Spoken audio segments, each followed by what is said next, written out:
මේ දේශය පිළිබඳව අපේ භාග්‍යතුන් වහන්සේගේ ධර්මයේ උගන්වන්නේ මේ දේශය කියන කාරණාව අතිශයින්ම භයානකයි.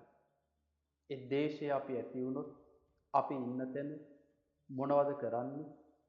මේ කිසි දෙයක් අපට පේන්නේ නැහැ. ඒ තරම්ම අන්ධ වෙනවා මේ තරහව නිසා. අද සමාජයේ ලෝකයේ දිහා බැලුවාම තරහව නිසා මිනිස්සු කොයිතරම් තවත් මිනිහෙක්ට පාඩු කරනවද? තව කෙනෙක්ට කොයිතරම් අනර්ථයක් කරනවද? ඒ දේශය හඳුනගන්න බැරි වුණොත් අන්තිමට කාට අනතුරක් කරත් තමාගේ පැත්තටම ඒකේ විපාක හැටියට එනවා. ඒක හොඳට අවබෝධ කරගන්න අපට වටින වීඩියෝ එකක්. එක්තරා පුජ්‍යලයක් ඇවිත් කාගේ හරි වස්තුවක් විනාශ කරන්න ඔහු උත්සාහ කරනවා. බලන්න මේ උත්සාහය කොයිතරම් අසාර්ථකද? අන්තිමට තමන්ම ඒකේ දුක් විඳිනවා.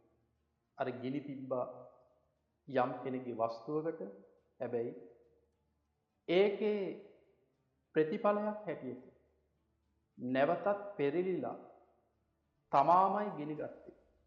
අපි අහලා තියෙනවනේ රබර් බෝලයක් බිත්තියකට ගැහුවොත් නැවතත් ඒක අපි ළඟට එනවා.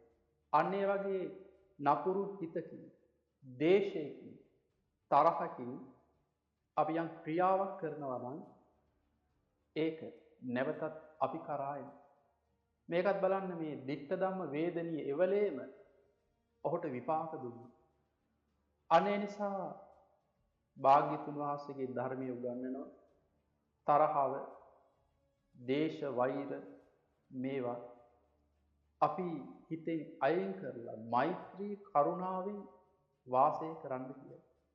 අපේ හිතේ ඇතිවෙන මේ තරහව පාලනය කරගත්තේ නැත්නම් ලොකු කරදරවලට අපි මුහුණ පානවා.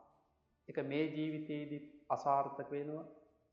පරලොවදීත් අපට බොහෝ විපාක ලැබෙනවා. උපමාවක් කීවොත් හරියට මේ දේශය ඇති වෙච්ච කෙනා මුලින්ම පිච්චෙන්නේ තමන්ම.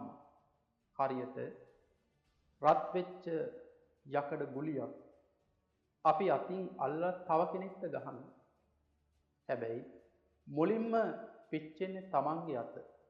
අන්න ඒ වගේ තමයි තරහව, වෛරය, ඊර්ෂ්‍යා ආදී මේ කෙලෙස් ධර්ම අප තුල ඇති වෙලා අපි ඒවා ක්‍රියාත්මක කරන්න ගියොත් මුලින්ම නැසෙන්නේ තමන්ම. මේ වීඩියෝ එකෙන් ඒක මනාකොට පැහැදිලි. ඒ පුජ්‍යලයා අනුන්ගේ වස්තුවක් විනාශ කරන්න ඇවිත් අන්තිමට තමාගේම ජීවිතේ තමාගේ වස්තු විනාශ වෙලා යනවා. මේක හොඳ අපේ ජීවිතේට වටින වීඩියෝ එකක්, වටින දහම් කාරණාවක්.